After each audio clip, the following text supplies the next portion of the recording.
Respiration ಅಲ್ಲಿ ಕೆಲವೊಂದು words ಅನ್ನ ನೀವು ನೆನ್ಪಿಟ್ಕೊಳ್ಬೇಕಾಗತ್ತೆ. ಅದುವೇ ಸೈಟೋಪ್ಲಾಸಮ್. ಸೈಟೋಪ್ಲಾಸಮ್ ಅಂತಂದ್ರೆ ಈಗ ಒಂದು ಸೆಲ್ ಇದೆ. ಅದರಲ್ಲಿ ಕೆಲವಾರು ಸೆಲ್ ಆರ್ಗನಲ್ಸ್ ಇದೆ. ಹಲವಾರು ಸೆಲ್ ಆರ್ಗನಲ್ಸ್ ಬರ್ತವೆ. ನಾನೀಗ ಒಂದು ಮೈಟೋಕಾಂಡ್ರಿಯಾ ಚಿತ್ರ ಬರಿತಾ ಇದ್ದೀನಿ. ಆ ಸೆಲ್ ಆರ್ಗನಲ್ಸ್ ನ ನಡುವೆ ಏನು ಫ್ಲೂಯಿಡ್ ಬರುತ್ತಲ್ಲ ಅದನ್ನ ನಾವು ಸೈಟೋಪ್ಲಾಸಮ್ ಅಂತ ಕರಿತೀವಿ. ಇಲ್ಲೆಲ್ಲ ಫ್ಲೂಯಿಡ್ ತುಂಬಿಕೊಂಡಿರುತ್ತೆ. ಅದನ್ನ ನಾವು ಸೈಟೋಪ್ಲಾಸಮ್ ಅಂತ ಕರಿತೀವಿ. Next mitochondria. ಮೈಟೋಕಾಂಡ್ರಿಯಾದಲ್ಲಿ ರೆಸ್ಪಿರೇಷನ್ ಪ್ರೋಸೆಸ್ ನಡೆಯುವಂಥದ್ದು ಮತ್ತೆ ಎನರ್ಜಿ ರಿಲೀಸ್ ಆಗುವಂಥದ್ದು. ಹಾಗಾಗಿ ಅದನ್ನ power house of the cell ಅಂತ ಕರಿತೀವಿ. ಪೈರುವೇಟ್ ಅಂತಂದ್ರೆ ರೆಸ್ಪಿರೇಷನ್ ಪ್ರೋಸೆಸ್ ಆದಾಗ ಒಂದು 2 ಕಾರ್ಬನ್ ಕಾಂಪೌಂಡ್ ರಿಲೀಸ್ ಆಗುತ್ತೆ. ಅದನ್ನ ನಾವು ಪೈರುವೇಟ್ ಅಂತ ಕರಿತೀವಿ. ಇನ್ನೊಂದು ಇಥೆನಾಲ್. ಕಂಪ್ಲೀಟ್ ಆಗಿ ರೆಸ್ಪಿರೇಷನ್ ಪ್ರೋಸೆಸ್ ಆಗಿಲ್ಲ ಅಂತ ಅನ್ಕೊಳ್ಳಿ, ಆಗ ಆಲ್ಕೋಹಾಲ್ ಅನ್ನುವಂತಹ ಪ್ರಾಡಕ್ಟ್ ರಿಲೀಸ್ ಆಗುತ್ತೆ. ಅದುವೇ ಇಥೆನಾಲ್ C2H5OH. ಮತ್ತೆ ಎ ಟಿ ಪಿ ಅಂತಂದ್ರೆ ಅದು ಎನರ್ಜಿ ಅನ್ನ ಹೊಂದಿರುವಂತಹ ಒಂದು ರಿಚ್ ಕಾಂಪೌಂಡ್. ಅದನ್ನ ಅಡಿನೋಸಿನ್ ಟ್ರೈಫಾಸ್ಫೇಟ್ ಅಂತ ಕರಿತೀವಿ.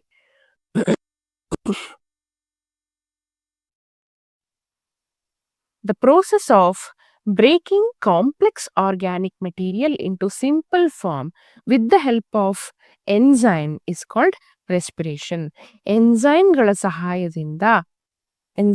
ಸಹಾಯದಿಂದ ಏನಾಗುತ್ತೆ, ಕಾಂಪ್ಲೆಕ್ಸ್ ಆರ್ಗ್ಯಾನಿಕ್ ಮಾಲಿಕ್ಯೂಲ್, ತುಂಬಾ ಕ್ಲಿಷ್ಟಕರವಾಗಿರುವಂತಹ ಮಾಲಿಕ್ಯೂಲ್ನ ಸಿಂಪಲ್ ಮಾಲಿಕ್ಯೂಲ್ ಆಗಿ ಬ್ರೇಕ್ ಮಾಡುವಂತಹ ಪ್ರೋಸೆಸ್ ಅನ್ನ ನಾವು ರೆಸ್ಪಿರೇಷನ್ ಅಂತ ಕರಿತೀವಿ. ಇಲ್ಲಿ ಟೈಪ್ಸ್ ಆಫ್ ರೆಸ್ಪಿರೇಷನ್ ಮತ್ತೆ ಸೈಟ್ಸ್ ಅನ್ನ ಕೊಟ್ಟಿದ್ದಾರೆ. ಇಲ್ಲಿ ಏರೋಬಿಕ್ ರೆಸ್ಪಿರೇಷನ್ ಅಂತಿದೆ, ಆನರೋಬಿಕ್ ರೆಸ್ಪಿರೇಷನ್ ಅಂತಿದೆ, ಫರ್ಮೆಂಟೇಷನ್ ಅಂತಿದೆ. ಏರೋಬಿಕ್ ಅಂತಂದ್ರೆ ಆಕ್ಸಿಜನ್ ನ ಪ್ರೆಸೆನ್ಸ್ ಅಲ್ಲಿ ಆಗುವಂಥದ್ದು. ಆಕ್ಸಿಜನ್ ಅವಶ್ಯಕತೆ ಇರಲೇಬೇಕು. ಅದು ಎಲ್ಲಿ ನಡೆಯುತ್ತೆ? ಸೈಟೋಪ್ಲಾಸಮ್ ಅಲ್ಲಿ ಹಾಗೂ ಮೈಟೋಕಾಂಡ್ರಿಯಾದಲ್ಲಿ, ಎರಡರಲ್ಲೂ ಕೂಡ ಏರೋಬಿಕ್ ರೆಸ್ಪಿರೇಷನ್ ನಡೆಯುವಂಥದ್ದು. ಅನರೋಬಿಕ್ ರೆಸ್ಪಿರೇಷನ್ ಅಂತಂದ್ರೆ ಆಕ್ಸಿಜನ್ ನ ಅವಶ್ಯಕತೆ ಇರೋದಿಲ್ಲ, ಅಬ್ಸೆನ್ಸ್ ಅಲ್ಲಿ ನಡೆಯುವಂಥದ್ದು, ಸೈಟೋಪ್ಲಾಸಮ್ ಇರುವಂಥದ್ದು. ಇನ್ನು ಫರ್ಮೆಂಟೇಷನ್ ಅಂತಂದ್ರೆ ಫ್ಯೂ ಮೈಕ್ರೋ ಆರ್ಗ್ಯಾನಿಸಮ್ಸ್ ಅಲ್ಲಿ ಆಗುವಂತಹ ರೆಸ್ಪಿರೇಷನ್ ಕ್ರಿಯೆ, ಅದನ್ನ ನಾವು ಫರ್ಮೆಂಟೇಷನ್ ಅಂತ ಕರಿತೀವಿ. ಸೈಟೋಪ್ಲಾಸಮ್ ಅಲ್ಲಿ ಮಾತ್ರ ನಡೆಯುವಂಥದ್ದು. ನೆಕ್ಸ್ಟ್,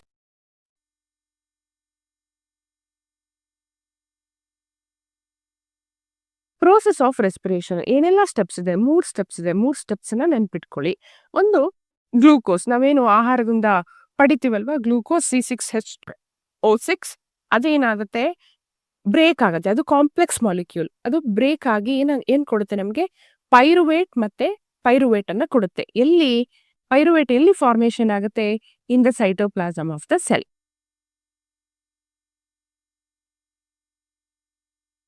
C6 ಇದ್ದಿದ್ದು ಬ್ರೇಕ್ ಆಗುತ್ತೆ. ಬ್ರೇಕ್ ಡೌನ್ ಆಗಿ 3 ಕಾರ್ಬನ್ ಕಾಂಪೌಂಡ್ಸ್ ಕೊಡುತ್ತೆ. ಅದುವೇ ಏನು? Pyruvate. In the presence of oxygen, ಅಂದ್ರೆ ಏರೋಬಿಕ್ ರೆಸ್ಪಿರೇಷನ್ ಬಗ್ಗೆ ಹೇಳ್ತಾ ಇದ್ದಾರೆ. ಹ್ಯೂಮನ್ ಬಾಡಿಯಲ್ಲಿ ಆಗುವಂಥದ್ದು aerobic respiration. In the presence of oxygen ಏನಾಗುತ್ತೆ? Pyruvate enters into mitochondria and completely oxidised there to produce C2 and energy ATP.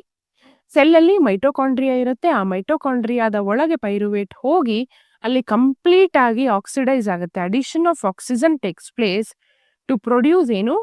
Carbon 2 and ATP formation ಆಗುತ್ತೆ. ನಾನು ಆಗ್ಲೇ ಹೇಳಿದೆ, ATP ಇಸ್ ದ ಏನು? ಎನರ್ಜಿ ಕರೆನ್ಸಿ, ಎನರ್ಜಿಯನ್ನ ಹೊಂದಿರುವಂತಹ ಒಂದು ಮಾಲಿಕ್ಯೂಲ್. ಅದೇ ಆಬ್ಸೆನ್ಸ್ ಅಲ್ಲಿ, ಆಕ್ಸಿಜನ್ ಇಲ್ಲದ ಪಕ್ಷದಲ್ಲಿ ಪೈರುವೇಟ್ ಏನಾಗುತ್ತೆ? ಕಂಪ್ಲೀಟ್ ಆಗಿ ಡಿಕಂಪೋಸ್ ಆಗಲ್ಲ. ಅದನ್ನ ನಾವು ಪಾರ್ಷಿಯಲ್ ಡಿಕಂಪೋಸ್ ಅಂತ ಕರಿತೀವಿ. ಆಗ ಏನಾಗುತ್ತೆ? ನಮಗೆ ಇಥೆನಾಲ್ ಫಾರ್ಮೇಶನ್ ಆಗುತ್ತೆ, C2H5OH. ಈ ಇಥೆನಾಲ್ ಫಾರ್ಮೇಶನ್ ಮಾಡುವಂತಹ ಒಂದು ಆರ್ಗ್ಯಾನಿಸಮ್ ಯಾವ್ದಪ್ಪ ಅಂತಂದ್ರೆ ಈಸ್ಟ್. ಬೇಕರಿಯಲ್ಲೆಲ್ಲ ಕೇಕಿಗೆ, ಬ್ರೆಡ್ಡಿಗೆ ಹಾಕ್ತಾರೆ. ಈ ತರ ಸಣ್ಣ ಪಾರ್ಟಿಕಲ್ ಇರುತ್ತೆ, ಗ್ರೇ ಕಲರ್ದು. ಅದೇನ್ ಮಾಡುತ್ತೆ? ಆಕ್ಸಿಜನ್ ನ ಕಂಪ್ಲೀಟ್ ಆಗಿ ಅದು ಯುಟಿಲೈಸ್ ಮಾಡ್ಕೊಳ್ಳೋದಿಲ್ಲ. ಹಾಗಾಗಿ ಪೈರುವೇಟ್ ಏನ್ ಫಾರ್ಮೇಶನ್ ಆಗಿರುತ್ತಲ್ವಾ, ಅದು ಪಾರ್ಷಿಯಲ್ ಆಗಿ ಬ್ರೇಕ್ ಡೌನ್ ಆಗುತ್ತೆ. ಬ್ರೇಕ್ ಡೌನ್ ಆಗಿ ನಮಗೆ ಒಂದು ಇಥೆನಾಲ್ ಕೊಡುತ್ತೆ, ಆಲ್ಕೋಹಾಲ್ ನ ಕೊಡುತ್ತೆ, ಮತ್ತೆ ಕಾರ್ಬನ್ ಡೈಆಕ್ಸೈಡ್ ನ ರಿಲೀಸ್ ಮಾಡುತ್ತೆ. ಈ ಕಾರ್ಬನ್ ಡೈಆಕ್ಸೈಡ್ ಏನಾಗುತ್ತೆ ನಮಗೆ? ಆ ಬ್ರೆಡ್, ಕೇಕ್ ಎಲ್ಲ ಉಬ್ಬಿಕೊಳ್ಳಿಕ್ಕೆ ಕಾರಣ ಆಗುತ್ತೆ. ಮತ್ತೆ ಲ್ಯಾಕ್ಟಿಕ್ ಆಸಿಡ್ ಇನ್ muscle cells.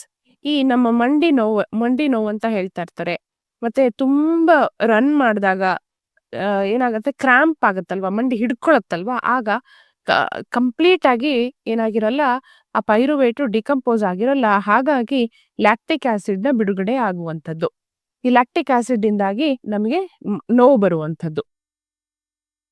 Next human respiratory system ಅನ್ನ ಸ್ವಲ್ಪ ಡೀಟೇಲ್ ಆಗಿ ನೋಡೋದಾದ್ರೆ, human respiratory system consists of nostril ಮೂಗಿನ ಹೊಳ್ಳೆ, ಮತ್ತೆ ನ್ಯಾಸಲ್ ಪ್ಯಾಸೇಜ್ ಇಲ್ಲಿ ಪ್ಯಾಸೇಜ್ ಕಾಣ್ತಿದೆಯಲ್ವಾ ಅದು, ಮತ್ತೆ ಫ್ಯಾರಿಂಗ್ಸ್ ಫ್ಯಾರಿಂಗ್ಸ್ ಇಲ್ಲೇ ಇದೆ ಕೆಳಗಡೆ, ಮತ್ತೆ ಲ್ಯಾರಿಂಗ್ಸ್ ಅಂತಂದ್ರೆ ಈ ಗಂಟಲಿನ ಒಂದು ಉಬ್ಬಿನ ಭಾಗ ಇರುತ್ತಲ್ವಾ ಅದು, ಮತ್ತೆ ಟ್ರೇಕಿಯಾ ಇಲ್ಲಿ ಪ್ಯಾಸೇಜ್ ಕಾಣ್ತಿದ್ಯಲ್ವಾ ಅದು ಟ್ರೇಕಿಯಾ, ಮತ್ತೆ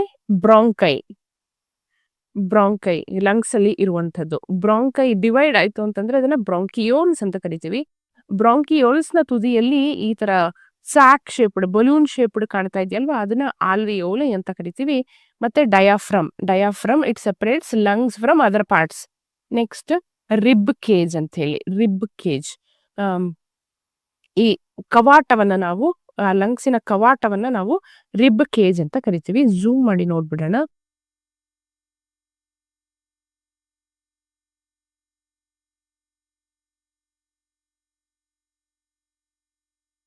ರೆಸ್ಪಿರೇಷನ್ ಸ್ಟಾರ್ಟ್ಸ್ ವಿತ್ ನೋಸ್, ಇಲ್ಲಿ ತಂಗಿದೆ ಅದನ್ನ ಬಿಡಿ. ಅದ್ರ ಕೆಳಗಡೆ ಏನಿದೆ ಲ್ಯಾರಿಂಗ್ಸ್ ಇದೆ. ಈ ಹೋಲ್ ಪಾರ್ಟ್ ಅನ್ನ ನಾವು ಫ್ಯಾರಿಂಗ್ಸ್ ಅಂತ ಕರಿತೀವಿ.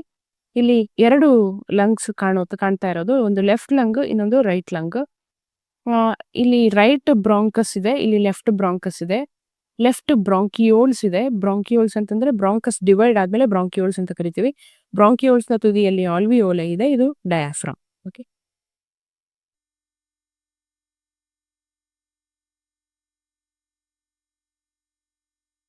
ಸ್ಟೆಪ್ಸ್ ನ ನೋಡ್ತಾ ಹೋಗೋಣ. ಫಸ್ಟ್ ಆಕ್ಸಿಜನ್ ಅನ್ನ ನಾಸ್ಟ್ರಿಲ್ಸ್ ಮೂಲಕ ಇನ್ಹೇಲ್ ಮಾಡ್ಕೊಳ್ತೀವಿ, ಕಾರ್ಬನ್ ಡೈಆಕ್ಸೈಡ್ ಅನ್ನ ರಿಲೀಸ್ ಮಾಡ್ತೀವಿ. ಅದುವೇ ಏನು ಬ್ರೀದಿಂಗ್ ಪ್ರೋಸೆಸ್. ಅದು ಎಲ್ಲಿ ನಡೆಯುತ್ತೆ? Through nostrils. ಫ್ರಮ್ ನಾಸ್ಟ್ರಿಲ್ ನಾವು ತಗೊಂಡಂತಹ ಗಾಳಿ ಏನಾಗುತ್ತೆ? ಫ್ಯಾರಿಂಗ್ಸ್, ಲ್ಯಾರಿಂಗ್ಸ್, ಟ್ರೇಕಿಯಾ, ಬ್ರಾಂಕಿಯೋಲ್ಸ್ ಮತ್ತೆ ಫೈನಲಿ ಆಲ್ವಿಯೋಲಿಗೆ ರೀಚ್ ಆಗುವಂಥದ್ದು. ಆಲ್ವಿಯೋಲೈನಲ್ಲಿ ಏನಾಗುತ್ತೆ? ಆಕ್ಸಿಜನ್ ಮತ್ತೆ ಕಾರ್ಬನ್ ಡೈಆಕ್ಸೈಡ್ ಎಕ್ಸ್ಚೇಂಜ್ ಆಗುವಂಥದ್ದು. With blood vessels, along with blood vessels oxygen ಮತ್ತೆ ಕಾರ್ಬನ್ ಡೈಆಕ್ಸೈಡ್ ನ ಎಕ್ಸ್ಚೇಂಜ್ ಆಗುತ್ತೆ. ಆ ಪ್ರೋಸೆಸ್ ಅನ್ನ ನಾವು ಡಿಫ್ಯೂಷನ್ ಅಂತ ಕರಿತೀವಿ. ಡಿಫ್ಯೂಷನ್ ಪ್ರೋಸೆಸ್ ಇಂದ ಆ ಗ್ಯಾಸ್ ಎಕ್ಸ್ಚೇಂಜ್ ಆಗುವಂಥದ್ದು. ಆಮೇಲೆ oxygen enters into blood vessels. Oxygen ನಮಗೆ ಅವಶ್ಯಕತೆ ಇರುತ್ತೆ, ಹಾಗಾಗಿ ಅದು ಏನು ರಕ್ತನಾಳಗಳಲ್ಲಿ ಎಂಟರ್ ಆಗುವಂಥದ್ದು. ಅದು ಆದ್ರೆ ಕಾರ್ಬನ್ ಡೈಆಕ್ಸೈಡ್ ಎಲ್ಲಿಗೆ ಹೋಗುತ್ತೆ? ಆಲ್ವಿಯೋಲಾರ್ ಸ್ಯಾಕಿಗೆ ಹೋಗುತ್ತೆ. ಈ ಆಕ್ಸಿಜನ್ ಮತ್ತೆ ಕಾರ್ಬನ್ ಡೈಆಕ್ಸೈಡ್ ಎರಡನ್ನೂ ಕೂಡ ನಮ್ಮ ರಕ್ತದಲ್ಲಿ ಇರುವಂತಹ ಹಿಮೋಗ್ಲೋಬಿನ್ ಇರುತ್ತಲ್ವಾ, ಹಿಮೋಗ್ಲೋಬಿನ್ ಅಲ್ಲಿ ಐರನ್ ಕಂಟೆಂಟ್ ಇರುತ್ತೆ. ಐರನ್ ಇರುತ್ತೆ. ಆ ಐರನ್ಗಳು ಏನ್ ಮಾಡ್ತವೆ? ಕ್ಯಾರಿ ಮಾಡ್ತವೆ ಯಾವ್ದನ್ನ? ಆಕ್ಸಿಜನ್ ಮತ್ತೆ ಕಾರ್ಬನ್ ಡೈಆಕ್ಸೈಡ್ ಮಾಲಿಕ್ಯೂಲ್ಸ್ ನ. ನೆಕ್ಸ್ಟ್ ಟ್ರಾನ್ಸ್ಪೋರ್ಟೇಷನ್ ಇನ್ ಹ್ಯೂಮನ್ ಬೀಯಿಂಗ್ಸ್. ಟ್ರಾನ್ಸ್ಪೋರ್ಟೇಷನ್ ಪ್ರತಿಯೊಂದು ಏನು ಜೀವಿಯಲ್ಲೂ ಟ್ರಾನ್ಸ್ಪೋರ್ಟೇಷನ್ ಅನ್ನುವಂಥದ್ದು ಬಹಳ ಮುಖ್ಯ ಆಗತ್ತೆ. ಅದು ಮೇನ್ ಆಗಿ ಆಗುವಂಥದ್ದೇ ಬ್ಲಡ್ ಮೂಲಕ, ರಕ್ತದ ಮೂಲಕ. ಅದನ್ನ ಕನೆಕ್ಟಿವ್ ಟಿಶ್ಯೂ ಅಂತಾನೂ ಕರಿತೀವಿ. ಕನೆಕ್ಟಿವ್ ಟಿಶ್ಯೂ ಅಲ್ಲಿ ಮೇನ್ ಆಗಿ ರೆಡ್ ಬ್ಲಡ್ ಸೆಲ್ಸ್ ಇರುತ್ತೆ, ವೈಟ್ ಬ್ಲಡ್ ಸೆಲ್ಸ್ ಇರುತ್ತೆ, ಮತ್ತೆ ಪ್ಲೇಟ್ಲೆಟ್ಸ್ ಇರುತ್ತೆ, ಮತ್ತೆ ಪ್ಲಾಸ್ಮಾ ಅನ್ನೋಂಥ ಒಂದು ಯೂನಿಟ್ ಇರುತ್ತೆ. ಎಲ್ಲಿ? ಬ್ಲಡ್ ಅಲ್ಲಿ. ಪ್ಲಾಸ್ಮಾದು ರೋಲ್ ಏನು?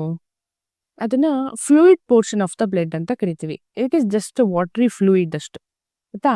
ಮತ್ತೆ ಸಿಸ್ಟೋಲ್ ಅಂತಂದ್ರೆ ಏನು? ಡಯಾಸ್ಟೋಲ್ ಅಂತಂದ್ರೆ ಏನು? ಈ 2 ವರ್ಡ್ ಪದೇ ಪದೇ ಹಾರ್ಟ್ ಫಂಕ್ಷನ್ ಮಾಡುವಾಗ ಬರುತ್ತೆ. ಸಿಸ್ಟೋಲ್ ಅಂತಂದ್ರೆ ಹಾರ್ಟ್ ಚೇಂಬರ್ಸ್ ಕಾಂಟ್ರಾಕ್ಟ್ ಆಗುವಂಥದ್ದು. ಕಾಂಟ್ರಾಕ್ಟ್ ಅಂದ್ರೆ ಒಳಗಡೆ ಹಿಡಿದಿಟ್ಕೊಳ್ಳುವಂಥದ್ದು. ಅದೇ ಡಯಾಸ್ಟೋಲ್ ಅಂತಂದ್ರೆ ಹಾರ್ಟ್ ಚೇಂಬರ್ಸ್ ರಿಲ್ಯಾಕ್ಸ್ ಆಗುವಂಥದ್ದು. ಅದೇನ್ ಮಾಡುತ್ತೆ? ರಕ್ತವನ್ನ ಬಿಡುತ್ತೆ. ಅದನ್ನ ನಾವು ಸಿಸ್ಟೋಲ್ ಅಂತ ಮತ್ತೆ ಡಯಾಸ್ಟೋಲ್ ಅನ್ನುವಂತಹ ವರ್ಡ್ ಮೂಲಕ ಅದನ್ನ ನೆನ್ಪಿಟ್ಕೊಳ್ಬೇಕು. ಸಿಸ್ಟೋಲ್ ಅಂತಂದ್ರೆ ಕಾಂಟ್ರಾಕ್ಷನ್, ಡಯಾಸ್ಟೋಲ್ ಅಂತಂದ್ರೆ ಏನು? ರಿಲ್ಯಾಕ್ಸೇಷನ್ ಅಂತ. ಮತ್ತೆ ನಮ್ಮ ದೇಹದಲ್ಲಿ ಡಬಲ್ ಸರ್ಕ್ಯುಲೇಷನ್ ಆಗುವಂಥದ್ದು. ಡಬಲ್ ಸರ್ಕ್ಯುಲೇಷನ್ ಅಂತಂದ್ರೆ ಹಾರ್ಟ್ ನ ಮೂಲಕ ಬ್ಲಡ್ 2 ಸಲ ಮೂವ್ ಆಗುತ್ತೆ. ಅದನ್ನ ನಾವು ಡಬಲ್ ಸರ್ಕ್ಯುಲೇಷನ್ ಅಂತ ಕರಿತೀವಿ. ಹಾರ್ಟ್ ಅಲ್ಲಿ ಆರ್ಟರೀಸ್, ವೇನ್ಸ್ ಅಂತ 2 ಟೈಪ್ ಆಫ್ ರಕ್ತನಾಳಗಳು ಕಾಣುತ್ತೆ. ಆರ್ಟರೀಸ್ ನ ಫಂಕ್ಷನ್ ಬೇರೆ, ವೇನ್ಸ್ ನ ಫಂಕ್ಷನ್ ಬೇರೆ. ಇದನ್ನ ಕೇಳ್ತಾರೆ ಎಕ್ಸಾಮ್ ಅಲ್ಲಿ. ಆರ್ಟರೀಸ್ ಏನಾಗಿರುತ್ತೆ ಅಂತಂದ್ರೆ ಥಿಕ್ ವಾಲ್ಡ್ ಆಗಿರುತ್ತೆ, ಅಂದ್ರೆ ದಪ್ಪ ವಾಲ್ ಇರುತ್ತೆ ಅದಕ್ಕೆ. ವೇನ್ಸ್ ಥಿನ್ ವಾಲ್ಡ್, ತೆಳ್ಳಗಿರುತ್ತೆ ವಾಲ್. ಮತ್ತೆ ಎಲಾಸ್ಟಿಕ್ ಆಗಿರುತ್ತೆ ಯಾವುದು ಆರ್ಟರೀಸ್. ಈ ಆರ್ಟರೀಸ್‌ನ ಫಂಕ್ಷನ್ ಏನಪ್ಪಾ ಅಂತಂದ್ರೆ, ಅದು ಬ್ಲಡ್ಡನ್ನ ಹಾರ್ಟಿಂದ ಬೇರೆ ಬೇರೆ ಪಾರ್ಟ್‌ಗಳಿಗೆ ಪಾಸ್ ಮಾಡುತ್ತೆ. ಪ್ರಾಪರ್ ಫಂಕ್ಷನ್ ಮಾಡ್ಲಿಕ್ಕೆ ಬ್ಲಡ್ ಬೇಕು. ಹಾಗಾಗಿ ಬ್ಲಡ್ಡನ್ನ ಹಾರ್ಟಿಂದ ವೇರಿಯಸ್ ಆರ್ಗನ್ಸ್‌ಗೆ ಪಾಸ್ ಮಾಡುವಂಥದ್ದು ಯಾವುದು ಆರ್ಟರೀಸ್. ಹಾಗೆ ವೇನ್ಸ್ ಏನ್ ಮಾಡುತ್ತೆ, ಹಲವಾರು ಆರ್ಗನ್‌ಗಳಿಂದ ಡಿಫರೆಂಟ್ ಆರ್ಗನ್ಸ್ ಇದೆ ಅಲ್ವಾ ನಮ್ಮಲ್ಲಿ, ಅಲ್ಲಿಂದ ಬ್ಲಡ್ಡನ್ನ ಹಾರ್ಟ್ ಕಡೆಗೆ ಕ್ಯಾರಿ ಮಾಡುವಂತಹ ಕೆಲಸವನ್ನ ವೇನ್ಸ್ ಮಾಡ್ತವೆ. ಇನ್ನು ಬ್ಲಡ್ಡಲ್ಲಿ ಪ್ಲೇಟ್ಲೆಟ್ಸ್ ಅಂತ ಇರುತ್ತೆ. ಅದು ನಮಗೆ ಏನಾದ್ರು ಗಾಯ ಆಯ್ತು ಅನ್ಕೊಳ್ಳಿ, ಆಗ ರಕ್ತ ಬರಕ್ಕೆ ಶುರುವಾಗುತ್ತೆ. ರಕ್ತ ಬರೋದು ಸ್ಟಾಪ್ ಆಗ್ಬೇಕಲ್ವಾ? ಸ್ಟಾಪ್ ಮಾಡ್ಲಿಕ್ಕೆ ಬೇಕಾಗಿರುವಂಥದ್ದೇ ಏನು? ಪ್ಲೇಟ್ಲೆಟ್ಸ್.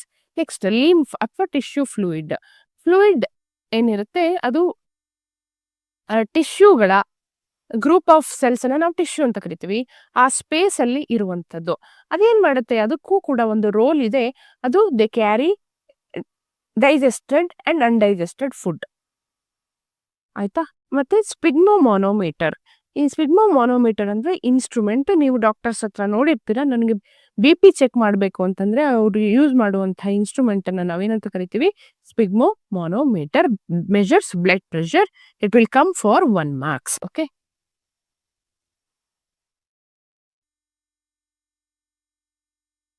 ಹಾರ್ಟ್.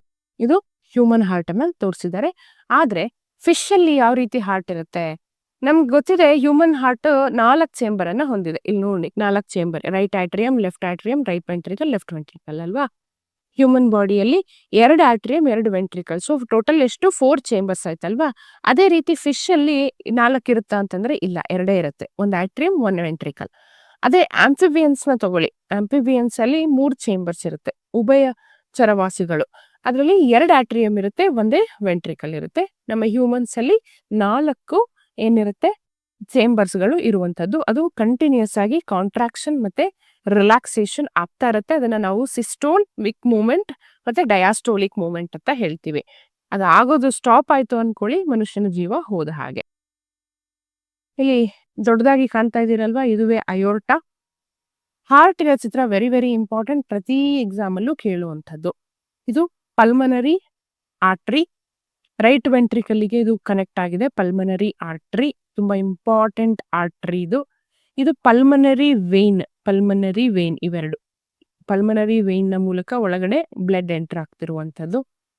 ಮತ್ತೆ ಮಿಟ್ರಲ್ ವಾಲ್ವ್, ಆ ಸಪರೇಷನ್ ಏನಿದೆ ಅದನ್ನ ಮಿಟ್ರಲ್ ವಾಲ್ವ್ ಅಂತ ಕರಿತೀವಿ. ಮೇಲ್ಗಡೆ ಏನ್ ಕಾಣ್ತಾ ಇದೆ ಅದು ಸುಪೀರಿಯರ್ ವೆನ ಕೇವಾ ಅಂತ ಹೇಳಿ, ಅದು ರೈಟ್ ಆಕ್ಸಿಯಮಿಗೆ ಕರೆಕ್ಟ್ ಆಗಿರುವಂತದ್ದು. ಮತ್ತೆ ಇದು ಪಲ್ಮನರಿ ವಾಲ್ವ್, ಇದು ಟ್ರೈಕ್ಯುಪ್ಸಿಡ್ ವಾಲ್ವ್.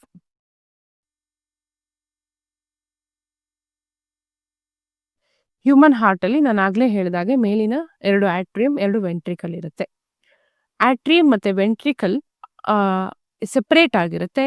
ಯಾಕೆ ಸೆಪರೇಟ್ ಆಗಿರುತ್ತೆ ಅಂತಂದ್ರೆ, ಆಕ್ಸಿಜನೇಟೆಡ್ ಬ್ಲಡ್ ಅನ್ನ ಮತ್ತೆ ಡಿಆಕ್ಸಿಜನೇಟೆಡ್ ಬ್ಲಡ್ ಅನ್ನ ಸೆಪರೇಟ್ ಆಗಿ ಇಟ್ಕೊಳ್ಳಿಕ್ಕೆ, ಅಂದ್ರೆ ಮಿಕ್ಸ್ ಆಗ್ಬಾರ್ದು 2 ಬ್ಲಡ್. ನಮಗೆ ಬೇಕಾಗಿರುವಂತದ್ದು ಆಕ್ಸಿಜನೇಟೆಡ್ ಬ್ಲಡ್ ಮಾತ್ರ. ಬೇಡದೇ ಇರುವಂತಹ ಬ್ಲಡ್ ಯಾವುದು? Deoxygenated blood. 2 ಮಿಕ್ಸ್ ಆಗದೆ ಇರ್ಲಿ ಅಂತ ಏನ್ ಮಾಡ್ತಾ ಇರುತ್ತೆ, ಆರ್ಟ್ರಿಯಂ ಮತ್ತೆ ವೆಂಟ್ರಿಕಲ್ಸ್ ಸೆಪರೇಟ್ ಆಗಿರುವಂತದ್ದು. ರೈಟ್ ಆಟ್ರಿಯಂ ಮತ್ತೆ ರೈಟ್ ವೆಂಟ್ರಿಕಲ್ ಯಾವಾಗ್ಲೂ ಡಿಆಕ್ಸಿಜನೇಟೆಡ್ ಬ್ಲಡ್ ಅನ್ನ ಹೊಂದಿರುತ್ತೆ. ಹಾಗೆ ಲೆಫ್ಟ್ ಆಟ್ರಿಯಂ ಮತ್ತೆ ಲೆಫ್ಟ್ ವೆಂಟ್ರಿಕಲ್ ಆಕ್ಸಿಜನೇಟೆಡ್ ಬ್ಲಡ್ ಅನ್ನ ಹೊಂದಿರುತ್ತೆ. ರೈಟ್ ಆಟ್ರಿಯಂ ಮತ್ತೆ ರೈಟ್ ವೆಂಟ್ರಿಕಲ್ ಈ ಭಾಗದಲ್ಲಿ ಡಿಆಕ್ಸಿಜನೇಟೆಡ್ ಬ್ಲಡ್ ಇರುತ್ತೆ, ನಮಗೆ ಅದು ಪ್ಯೂರ್ ಅಲ್ಲದ್ದು, ಇಂಪ್ಯೂರ್ ಬ್ಲಡ್. ಅದೇ ಲೆಫ್ಟ್ ಆಟ್ರಿಯಂ ಮತ್ತೆ ಲೆಫ್ಟ್ ವೆಂಟ್ರಿಕಲ್ ಅಲ್ಲಿ ಪ್ಯೂರ್ ಆಗಿರುವಂತಹ ಆಕ್ಸಿಜನೇಟೆಡ್ ಬ್ಲಡ್ ಇರುತ್ತೆ. Oxygenated blood from lungs enters into left atrium through pulmonary vein.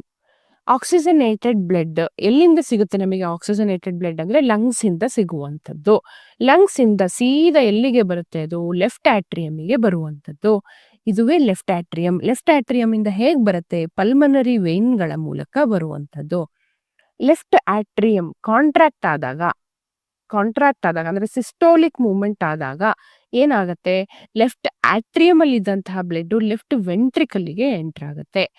Left ventricle ಇಂದ ಏನಾಗುತ್ತೆ, ಹಲವಾರು ಡಿಫ್ರೆಂಟ್ ಬಾಡಿ ಪಾರ್ಟ್ಸ್ ತನ್ನ ಫಂಕ್ಷನ್ ಅನ್ನ, ಅಂದ್ರೆ ತನ್ನ ಕೆಲಸವನ್ನ ಪ್ರಾಪರ್ ಆಗಿ ಮಾಡ್ಬೇಕು ಅಂತಂದ್ರೆ ಏನ್ ಬೇಕು? ಆಕ್ಸಿಜನೇಟೆಡ್ ಬ್ಲಡ್ ಬೇಕು.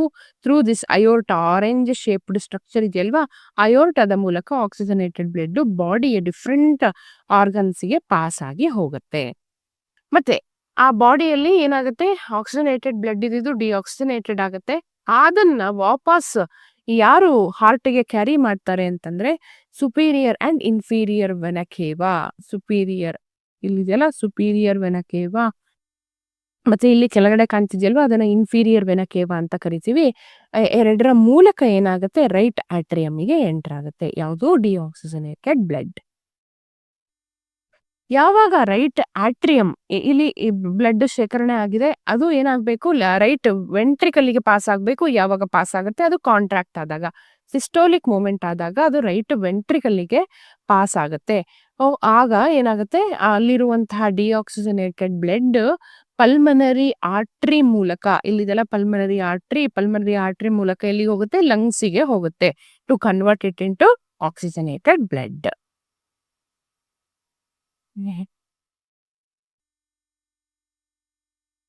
ಈ ಚಿತ್ರ ಏನು ಅವಶ್ಯಕತೆ ಇರೋದಿಲ್ಲ. ನೀವು ಈ ಡಯಾಗ್ರಾಮ್‌ನ ಕಲ್ತ್ರೆ ಆಯ್ತು, ಎಕ್ಸಾಮ್ ಪಾರ್ಟ್ ಆಫ್ ವ್ಯೂ. ಅದೇ ರೀತಿ ನಮ್ಮ ಗಿಡದಲ್ಲೂ ಕೂಡ ಟ್ರಾನ್ಸ್ಪೋರ್ಟೇಷನ್ ಆಗುವಂಥದ್ದು. ಟ್ರಾನ್ಸ್ಪೋರ್ಟೇಷನ್‌ಗೆ ಮೇನ್ ಆಗಿ 3 ಭಾಗಗಳ ಅವಶ್ಯಕತೆ ಇರುವಂಥದ್ದು. ಒಂದು ಸ್ಟೊಮ್ಯಾಟಾ, ಇನ್ನೊಂದು ಕ್ಸೈಲಮ್ ಮತ್ತೆ ಫ್ಲೋಯಮ್. ಆಗ್ಲೇ ಹೇಳಿದೆ, ಗ್ಯಾಸಿಯಸ್ ಎಕ್ಸ್ಚೇಂಜ್ ಮತ್ತೆ ಟ್ರಾನ್ಸ್ಪಿರೇಷನ್ ಆಗುವಂಥದ್ದು ಸ್ಟೊಮ್ಯಾಟಾದಲ್ಲಿ. ಕ್ಸೈಲಮ್ ಅಲ್ಲಿ ಕ್ಸೈಲಮ್ ಏನ್ ಮಾಡತ್ತಪ್ಪ ಅಂತಂದ್ರೆ ಅದು ಕೂಡ ಒಂದು ಟಿಶ್ಯೂ. ಅಲ್ಲಿ ವಾಟರ್ ಕಂಡಕ್ಷನ್ ಆಗುವಂಥದ್ದು, ಪ್ಲಾಂಟ್ ಬಾಡಿಯಲ್ಲಿ ವಾಟರ್ ಟ್ರಾನ್ಸ್ಪೋರ್ಟೇಷನ್ ಆಗುವಂಥದ್ದು, ಆಯ್ತಾ, ಥ್ರೂ ಕ್ಸೈಲಮ್. ಫ್ಲೋಯಮ್ ಅಲ್ಲಿ ಫುಡ್ ಟ್ರಾನ್ಸ್ಪೋರ್ಟೇಷನ್ ಆಗುವಂಥದ್ದು. ನೆಕ್ಸ್ಟ್ ಎಕ್ಸ್ಕ್ರೀಷನ್ ಅಂತಂದ್ರೆ ಬೇಡದೇ ಇರುವಂತಹ ಏನು ಫುಡ್ ಐಟಮ್ ಏನಿರುತ್ತೆ, ಮೆಟಬಾಲಿಕ್ ವೇಸ್ಟ್ ಏನಿರುತ್ತೆ, ಅದನ್ನ ಹೊರಗೆ ಹಾಕುವಂತ ಕ್ರಿಯೆಯನ್ನ ನಾವು ಎಕ್ಸ್ಕ್ರೀಷನ್ ಅಂತ ಕರಿತೀವಿ. ಈ ಎಕ್ಸ್ಕ್ರೀಷನ್ ಪ್ರೋಸೆಸ್ ಅಲ್ಲಿ ನಮಗೆ ಬೇಕಾಗಿರುವಂತಹ ಬಹುಮುಖ್ಯ ಅಂಗ ಅಂತಂದ್ರೆ ಅದುವೇ ಕಿಡ್ನಿ. ಅದನ್ನ excretory organ of human beings ಅಂತ ಕರಿತೀವಿ. ಆ ಕಿಡ್ನಿಯಲ್ಲಿ ಒಂದು ಸ್ಟ್ರಕ್ಚರಲ್ ಅಂಡ್ ಫಂಕ್ಷನಲ್ ಯೂನಿಟ್ ಇದೆ, ಅದನ್ನ ನಾವು ನೆಫ್ರಾನ್ ಅಂತ ಕರಿತೀವಿ. Very important for 1 marks. Nephron, what is the function, structural and functional unit of kidney ಅಂತ ಕೇಳ್ತಾರೆ, ಅದಕ್ಕೆ ಏನೇ ಆನ್ಸರ್ ಹೇಳ್ತೀರಾ, ನೆಫ್ರಾನ್ ಅಂತ. ನೆಕ್ಸ್ಟ್ ಯೂರಿನರಿ ಬ್ಲಾಡರ್ ಅಲ್ಲಿ ಯೂರಿನ್ ಸ್ಟೋರ್ ಆಗುವಂಥದ್ದು. ಓಕೆ, ನೆಕ್ಸ್ಟ್ ಯೂರೇಟರ್ ಏನ್ ಮಾಡುತ್ತೆ, ಈ ಕಿಡ್ನಿಗೂ ಮತ್ತೆ ಯೂರಿನರಿ ಬ್ಲಾಡರಿಗೂ ಕನೆಕ್ಷನ್ ಬೇಕಲ್ವಾ, ಅದನ್ನ ಮಾಡುವಂಥದ್ದು, ಅದನ್ನ ನಾವು ಯೂರೇಟರ್ ಅಂತ ಕರಿತೀವಿ. ಮತ್ತೆ ಹಿಮೋಡಯಾಲಿಸಿಸ್ ಅಂತಂದ್ರೆ ನೈಟ್ರೋಜನಸ್ ವೇಸ್ಟ್ ಪ್ರಾಡಕ್ಟ್ಸ್ ಏನು ಬ್ಲಡ್ ಅಲ್ಲಿ ಇರುತ್ತೆ, ಅದು ಮಾಮೂಲಿ ಎಕ್ಸ್ಕ್ರೀಷನ್ ಥ್ರೂ ಹೋಗ್ಲಿಕ್ಕೆ ಆಗ್ತಾ ಇರಲ್ಲ, ಅಂದ್ರೆ ಬ್ಲಡ್ ಇಂದ ವೇಸ್ಟ್ ಪ್ರಾಡಕ್ಟ್ಸ್ ರಿಮೂವ್ ಆಗ್ತಾ ಇರಲ್ಲ, ಆಗ ನಾವು ಆರ್ಟಿಫಿಷಿಯಲ್ ಆಗಿ ಹಿಮೋಡಯಾಲಿಸಿಸ್ ಅನ್ನ ಮಾಡ್ಬೇಕಾಗತ್ತೆ. ಅಂದ್ರೆ ಎಲ್ಲ ವೇಸ್ಟ್ ಪಾರ್ಟಿಕಲ್ಸ್ ಏನಿರುತ್ತೆ ಬ್ಲಡ್ ಅಲ್ಲಿ, ಲೈಕ್ ಯೂರಿಕ್ ಆಸಿಡ್ ನ ರಿಮೂವ್ ಮಾಡುವಂತಹ ಪ್ರೋಸೆಸ್, ಆರ್ಟಿಫಿಷಿಯಲ್ ಪ್ರೋಸೆಸ್ ಅನ್ನ ನಾವು ಹಿಮೋಡಯಾಲಿಸಿಸ್ ಅಂತ ಕರಿತೀವಿ. They can as for 1 marks. Okay, ಈ ಡಯಾಗ್ರಾಮ್ ನೋಡಿದ್ರೆ ನನಗೆ ನನ್ನ JPSTR ಎಕ್ಸಾಮ್ ನೆನಪಾಗತ್ತೆ. ನಮ್ಗೆ ಎಕ್ಸಾಮ್ ಅಲ್ಲಿ ಕೇಳಿದಂತಹ ಒಂದು ಡಯಾಗ್ರಾಮ್ ಇದು. ತುಂಬಾ ನೀಟಾಗಿ ಈಸಿಯಾಗಿ ಬರೀಬಹುದಿತ್ತು, ಬರ್ದ್ವಿ. ಇಲ್ಲಿ ಇನ್ಫೀರಿಯರ್ ವೆನ ಕೇವಾ ಅಂತ ಕರಿತೀವಿ ಈ ಬ್ಲೂ ಪಾರ್ಟ್ ಅನ್ನ. ಮತ್ತೆ ಈ ಕಿಡ್ನಿ ಮೇಲೆ ಇರುವಂತಹ ಒಂದು ಸಣ್ಣ ಆರ್ಗನ್ ಅನ್ನ ಅಡ್ರಿನಲ್ ಗ್ಲ್ಯಾಂಡ್ ಅಂತ ಕರಿತೀವಿ. ಇಲ್ಲಿ ರೆಡ್ ಕಲರ್ ಕಾಣ್ತಾ ಇದೆಯಲ್ವಾ, ಅದನ್ನ ರೀನಲ್ ಆರ್ಟರಿ ಅಂತ ಕರಿತೀವಿ. ಈ ಕಿಡ್ನಿ ಹಾಫ್ ಸೆಕ್ಷನ್ ಮಾಡಿದ್ರೆ ಒಳಗಡೆ ಇರುವಂತಹದ್ದು ಕಾರ್ಟೆಕ್ಸ್ ಅಂತ ಆಗತ್ತೆ. ಮತ್ತೆ ಇಲ್ಲಿ ಏನು ಪ್ಯಾಸೇಜ್ ಕಾಣಿಸ್ತಾ ಇದೆ ಅದು ಯೂರೇಟರ್ ಆಗಿರುತ್ತೆ. ಮತ್ತೆ ಈ ಮಧ್ಯದ ಭಾಗವನ್ನ ಡಾರ್ಸಲ್ ಅಯೋರ್ಟಾ ಅಂತ ಕರಿತೀವಿ. ಇದು ಯೂರಿನರಿ ಬ್ಲಾಡರ್, ಯೂರಿನ್ ಸ್ಟೋರ್ ಆಗುವಂಥದ್ದು, ಅದು ರಿಲೀಸ್ ಆಗುವಂಥದ್ದು through urethra. Okay, excretion in human beings. Basic filtration units in kidney are clusters of thin-walled capillaries. These are associated with cup-like structure which collects the filtered urine. Cup like structure ಅಲ್ಲಿ urine connect ಆಗುವಂಥದ್ದು, urethra ಮೂಲಕ ಹೊರಗೆ ಹೋಗುವಂಥದ್ದು. ಅಲ್ಲಿ reabsorption of glucose, amino acid, salts and water in tubules of nephrons. ಈ blood ಅಲ್ಲಿ ಏನೇ ನಮಗೆ ಬೇಕಾಗಿರುವಂತಹ ಅಂಶಗಳಿದ್ರು, like glucose, protein unit, amino acids ಇರ್ಬೋದು, ಕೆಲವೊಂದು ಇಂಪಾರ್ಟೆಂಟ್ ಸಾಲ್ಟ್ಸ್ ಇರ್ಬೋದು, ವಾಟರ್ಸ್ ಇರ್ಬೋದು, ಅದನ್ನ ರೀಅಬ್ಸಾರ್ಬ್ ಮಾಡ್ಕೊಳ್ಳೋಂಥ ಕೆಲಸ ನೆಫ್ರಾನ್ ಮಾಡುತ್ತೆ. The concentrated urine enters into urinary bladder via ureter and finally passes outside through urethra. ಬೇಡದೇ ಇರುವಂತಹ ಯೂರಿನ್ ಏನಾಗುತ್ತೆ ಪಾಸ್ ಆಗುತ್ತೆ. ಅದೇ ರೀತಿ ಪ್ಲಾಂಟ್ಸ್ ಅಲ್ಲೂ ಕೂಡ ಎಕ್ಸ್ಕ್ರೀಷನ್ ಆಗುವಂಥದ್ದು. ಅದರಲ್ಲಿ ಮೇಜರ್ ರೋಲ್ ಪ್ಲೇ ಮಾಡುವಂಥದ್ದು ಸ್ಟೊಮ್ಯಾಟೊಗಳು ಗ್ಯಾಸಿಯಸ್ ಎಕ್ಸ್ಚೇಂಜ್ ಅಲ್ಲಿ ಹೆಲ್ಪ್ ಮಾಡುವಂಥದ್ದು. ಮತ್ತೆ ವೇಸ್ಟ್ ಪ್ರಾಡಕ್ಟ್ಸ್ ಯಾವ ಮೂಲಕ ರಿಲೀಸ್ ಆಗುತ್ತೆ ಅಂತಂದ್ರೆ, ಯಾವ ಫಾರ್ಮ್ ಅಲ್ಲಿ ರಿಲೀಸ್ ಆಗುತ್ತೆ ಅಂತಂದ್ರೆ ರೆಸಿನ್ ಮತ್ತೆ ಗಮ್ಸ್ ನ ಮೂಲಕ ಅದು ವೇಸ್ಟ್ ಪ್ರಾಡಕ್ಟ್ ರಿಲೀಸ್ ಆಗುವಂಥದ್ದು. ಹೇಗೆ ರಿಲೀಸ್ ಆಗುತ್ತೆ? ಈ ಎಲೆಗಳು ಒಣಗಿ ಬೀಳ್ತವಲ್ಲ, ಅದೇ ಏನು ವೇಸ್ಟ್ ಪ್ರಾಡಕ್ಟ್ಗಳು. ಓಕೆ, ಈಗ ಇಂಪಾರ್ಟೆಂಟ್ ಕ್ವಶನ್ಸ್ ಅನ್ನು ಡಿಸ್ಕಸ್ ಮಾಡ್ತಾ ಹೋಗೋಣ. What is the normal systolic and diastolic pressure in humans ಅಂತ ಕೇಳ್ತಾ ಇದ್ದಾರೆ. ಅದುವೇ 120 mmHg per 80 mmHg. ಈ ವ್ಯಾಲ್ಯೂನ ನೆನ್ಪಿಟ್ಕೊಳ್ಬೇಕು. ಫುಲ್ ಬ್ಲಡ್ ಪ್ರೆಷರ್ ಇರಬೇಕಾಗಿರೋದು ಹ್ಯೂಮನ್ ಬಾಡಿಯಲ್ಲಿ. By which apparatus we can measure blood pressure ಅಂತ ಕೇಳ್ತಾ ಇದ್ದಾರೆ. Sphygmomanometer. Which conducting tissue is available for multidirectional transport in plants ಅಂತ ಕೇಳ್ತಾ ಇದ್ದಾರೆ. ಮಲ್ಟಿಡೈರೆಕ್ಷನಲ್ ಟ್ರಾನ್ಸ್ಪೋರ್ಟೇಷನ್ಗೆ ಬೇಕಾಗಿರುವಂತಹ ಒಂದು ಟಿಶ್ಯೂ ಫ್ಲೋಯಂ ಮೂಲಕ ಫುಡ್ ಕಂಡಕ್ಷನ್ ಆಗುವಂಥದ್ದು. ಮತ್ತೆ Cuscuta is a special organism as it is a plant parasite. ಅದೊಂದು ಜೀವಿ. ಏನದು? ಪ್ಲಾಂಟ್ ಅಲ್ಲಿ ಇರುವಂತಹ ಒಂದು ಪ್ಯಾರಾಸೈಟ್, ಪರಾವಲಂಬಿ. ಪ್ಲಾಂಟ್ ಅನ್ನು ನಂಬ್ಕೊಂಡು ಜೀವನ ಮಾಡ್ತಿರುವಂತಹ ಒಂದು ಆರ್ಗ್ಯಾನಿಸಮ್. ಅದನ್ನ ಕುಸ್ಕುಟ ಅಂತ ಕರಿತೀವಿ. Nature of nutrition in fungi R. Fungi ಅಲ್ಲಿ ಯಾವ ರೀತಿ ನ್ಯೂಟ್ರಿಷನ್ ಆಗುವಂಥದ್ದು? ಅದು ಬೇರೆಯವನ್ನ ಅವಲಂಬಿತವಾಗಿ ಜೀವನ ಮಾಡುತ್ತಾ, ಪ್ಯಾರಾಸೈಟ, ಅಥವಾ ತಾನೇ ಸೆಲ್ಫ್ ನ್ಯೂಟ್ರಿಷನ್ ಪ್ರಿಪೇರ್ ಮಾಡ್ಕೊಳುತ್ತಾ, ಅಥವಾ ಸ್ಯಾಪ್ರೋಫೈಟ ಅಂದ್ರೆ ಡೆಡ್ ಅಂಡ್ ಡಿಕೇಯಿಂಗ್ ಆರ್ಗ್ಯಾನಿಸಮ್ ಮೇಲೆ ಜೀವನ ಮಾಡುತ್ತಾ, ಅಥವಾ ಆಪ್ಷನ್ ಡಿ ಮಿಕ್ಸ್ಡ್ ಆಟೋಟ್ರೋಪ್ಸ ಅಂತಂದ್ರೆ ಅದು ಬೇರೆ ಏನೋ ಡೆಡ್ ಡಿಕೇಡ್ ಆರ್ಗ್ಯಾನಿಸಮ್ ಇರುತ್ತಲ್ವಾ, ಅದರಿಂದ ಆಹಾರವನ್ನ ಪಡ್ಕೊಳುತ್ತೆ. ಹಾಗಾಗಿ ಸ್ಯಾಪ್ರೋಫೈಟಿಕ್ ಆಗಿರುತ್ತೆ ಯಾವುದು? Fungus. Which acid is formed in our muscles after vigorous exercise ಅಂತಂದ್ರೆ ಲ್ಯಾಕ್ಟಿಕ್ ಆಸಿಡ್. ತುಂಬಾ ಸ್ಟ್ರೈನ್ ಮಾಡ್ಕೊಂಡು ನಾವು ರನ್ನಿಂಗ್ ಮಾಡಿದಾಗ, ಎಕ್ಸಸೈಸ್ ಮಾಡಿದಾಗ ರಿಲೀಸ್ ಆಗುವಂತಹ ಆಸಿಡ್ ಯಾವುದು? Lactic acid. How much energy is released when terminal phosphate linkage in ATP is broken down. ಎಷ್ಟು ಏನು ಅಡಿನೋಸಿನ್ ಟ್ರೈಫಾಸ್ಫೇಟ್ ಇಂದ ಎನರ್ಜಿ ರಿಲೀಸ್ ಆಗಬೇಕು ಅಂತಂದ್ರೆ ಅದು ಏನಾಗಬೇಕು? ಬ್ರೇಕ್ ಡೌನ್ ಆಗಬೇಕು. ಅದನ್ನ ಲೈಸಿಸ್ ಅಂತ ಕರಿತೀವಿ. ಆ ರೀತಿ ಲೈಸಿಸ್ ಆದಾಗ 1 ATP ಮಾಲಿಕ್ಯೂಲ್ ನಮಗೆ 30.5 ಕಿಲೋಜೌಲ್ ಪರ್ ಮೋಲ್ ಆಫ್ ಎನರ್ಜಿಯನ್ನ ರಿಲೀಸ್ ಮಾಡುವಂಥದ್ದು. ಇಲ್ಲಿ ಕೆಲವೊಂದು ಕ್ವಶನ್ ಕೊಟ್ಟಿದ್ದಾರೆ, important question. What is holozoic nutrition ಅಂತ ಕೇಳ್ತಾ ಇದ್ದಾರೆ. ಇದು ನೋಡಿ, the nutrition that involves the taking in of solid or liquid particle of food which have to be further broke down into simpler particles inside the organism. ಅಮೀಬಾದಲ್ಲಿ ನಡೆಯುವಂತಹ ಒಂದು simple ಜೀರ್ಣಕ್ರಿಯೆ, ಅದುವೇ ಹಾಲೋಜೋಯಿಕ್ nutrition. ಏನಾಗುತ್ತೆ? ಕಾಂಪ್ಲೆಕ್ಸ್ ಮಾಲಿಕ್ಯೂಲ್ ಇದ್ದಿದ್ದು simple molecules ಆಗಿ ಕೆಲವೊಂದು organisms ಅಲ್ಲಿ convert ಆಗುತ್ತೆ. ಅದನ್ನ ಹಾಲೋಜೋಯಿಕ್ ನ್ಯೂಟ್ರಿಷನ್ ಅಂತ ಕರಿತೀವಿ. Very simple form of nutrition. What is the importance of nutrients? Energy ಬೇಕು, ಗ್ರೋತ್ ಬೇಕು, ಪ್ರೊಟೆಕ್ಷನ್ ಬೇಕು. ಹಾಗಾಗಿ why do photosynthesis consider as photochemical reaction? ಇಲ್ಲಿ ಸನ್ಲೈಟ್ ಎನರ್ಜಿನ ಅಬ್ಸಾರ್ಬ್ ಮಾಡ್ಕೊಂಡಿರುತ್ತಲ್ವಾ, ಅದನ್ನ ಕೆಮಿಕಲ್ ಎನರ್ಜಿಯಾಗಿ ಕನ್ವರ್ಟ್ ಮಾಡ್ಕೊಳ್ಳುತ್ತೆ. ಯಾವುದು? ನಮ್ಮ ಪ್ಲಾಂಟ್ಸ್.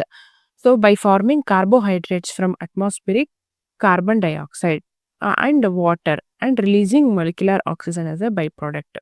ಕೆಮಿಕಲ್ಸ್ ರಿಲೀಸ್ ಆಗ್ತಾ ಇದೆ ಅಲ್ವಾ, ಒಂದು ಕಾರ್ಬೋಹೈಡ್ರೇಟ್ ರಿಲೀಸ್ ಆಗ್ತದೆ, ಕಾರ್ಬನ್ ಡೈಆಕ್ಸೈಡ್ ಬಳಸ್ಕೊಂಡು ಏನ್ ರಿಲೀಸ್ ಆಗ್ತದೆ? ವಾಟರ್ ಮತ್ತೆ ಆಕ್ಸಿಜನ್ ರಿಲೀಸ್ ಆಗ್ತದೆ ಅಲ್ವಾ. ಹಾಗಾಗಿ ಅದನ್ನ ಫೋಟೋಕೆಮಿಕಲ್ ರಿಯಾಕ್ಷನ್ ಅಂತ ಕರಿತೀವಿ. ಲೈಟ್ ಇದು ಕೆಮಿಕಲ್ ಆಗಿ ಕನ್ವರ್ಟ್ ಆಗುತ್ತೆ. What is the role of following photosynthesis? ನಾನು ಹೇಳಿದ್ದೀನಿ. ಕ್ಲೋರೋಪ್ಲಾಸ್ಟ್ ಏನ್ ಮಾಡುತ್ತೆ? ಸನ್ಲೈಟ್ ಅನ್ನ ಟ್ರಾಪ್ ಮಾಡುತ್ತೆ. ವಾಟರ್ ಏನ್ ಮಾಡುತ್ತೆ? ವಾಟರ್ ಬ್ರೇಕ್ ಡೌನ್ ಆಗಿ ಆಕ್ಸಿಜನ್ ರಿಲೀಸ್ ಆಗುತ್ತೆ. ಮತ್ತೆ ಕಾರ್ಬನ್ ಡೈಆಕ್ಸೈಡ್ ಏನ್ ಮಾಡುತ್ತೆ? ಅದು ರಿಡಕ್ಷನ್ ಆಗಿ ಗ್ಲೂಕೋಸ್ ಆಗಿ ಕನ್ವರ್ಟ್ ಆಗುತ್ತೆ. ಹಾರ್ಟ್ ಅಂಡ್ ಫ್ಲೋಯಮ್ ಸಿಮಿಲಾರಿಟೀಸ್ ಎರಡು ಒಂದೇ. ಯಾಕೆ? ಎರಡು ಒಂದೇ ರೀತಿ ಫಂಕ್ಷನ್ ಮಾಡುವಂಥದ್ದು. ಎರಡೂ ಕೂಡ ಕಂಡಕ್ಟಿಂಗ್ ಟಿಶ್ಯೂ. ಹಾರ್ಟ್ ಬ್ಲಡ್ ಅನ್ನ ಕಂಡಕ್ಟ್ ಮಾಡುತ್ತೆ, ಮತ್ತೆ ಫ್ಲೋಯಮ್ ಫುಡ್ ಅನ್ನ ಕಂಡಕ್ಟ್ ಮಾಡುತ್ತೆ. ಅಂದ್ರೆ ಒಂದು ಕಡೆಯಿಂದ ಇನ್ನೊಂದು ಕಡೆಗೆ ಟ್ರಾನ್ಸ್ಫರ್ ಮಾಡುತ್ತೆ. Mention the importance of double circulation and balls in the human heart. Double circulation ಆಗುವಂಥದ್ದು ನಮ್ಮ ಹಾರ್ಟ್ ಅಲ್ಲಿ. Specify the role of the conductive tissues in plants. ಯಾವುದು ಫ್ಲೋಯಮ್ ಮತ್ತು xylem ರೋಲ್ ಹೇಳಿ ಅಂತ ಹೇಳ್ತಾ ಇದ್ದಾರೆ. What is saliva? State it's role in the digestion of the food. Saliva ಏನ್ ಮಾಡುತ್ತೆ? ಸ್ಟಾರ್ಚ್, ನಮ್ಮ ಫುಡ್ ಅಲ್ಲಿ ಇರುವಂತಹ ಸ್ಟಾರ್ಚ್ ಅನ್ನ ಡೈಜೆಸ್ಟ್ ಮಾಡ್ಲಿಕ್ಕೆ ಸಲೈವರಿ ಅಮೈಲೇಸ್ ಅನ್ನುವಂತಹ ಎನ್ಸೈಮ್ ಅನ್ನ ರಿಲೀಸ್ ಮಾಡುತ್ತೆ. What is peristaltic movement? Peristaltic movement ಅಂತಂದ್ರೆ ಫುಡ್ ಈಸೋಫೇಗಸ್ ಅಲ್ಲಿ ಏನು ಪಾಸ್ ಆಗುತ್ತಲ್ವಾ, ಆ ಮೂಮೆಂಟ್ ಫಾರ್ಮ್ ಅನ್ನ ನಾವು ಪೆರಿಸ್ಟಾಲ್ಟಿಕ್ ಮೂವ್ಮೆಂಟ್ ಅಂತ ಕರಿತೀವಿ.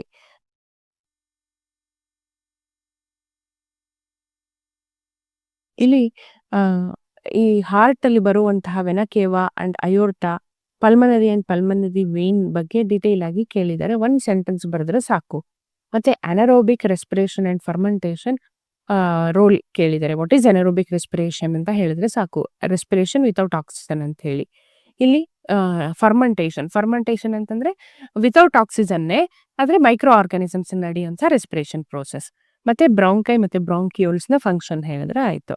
ಮತ್ತೆ ಕ್ರಾಸ್ ಸೆಕ್ಷನ್ ಆಫ್ ಸ್ಟೊಮ್ಯಾಟಾದು ಕ್ರಾಸ್ ಸೆಕ್ಷನ್ ಕೇಳ್ತಾರೆ, ಡಯಾಗ್ರಾಮ್ ಕೇಳ್ತಾರೆ. ಮತ್ತೆ structural and functional unit of kidney, ಏನು ಕಿಡ್ನಿದು ಸ್ಟ್ರಕ್ಚರ್ ಬರೆದು ನೀಟಾಗಿ ಲೇಬಲ್ ಮಾಡಿದ್ರೆ ಆಯ್ತು.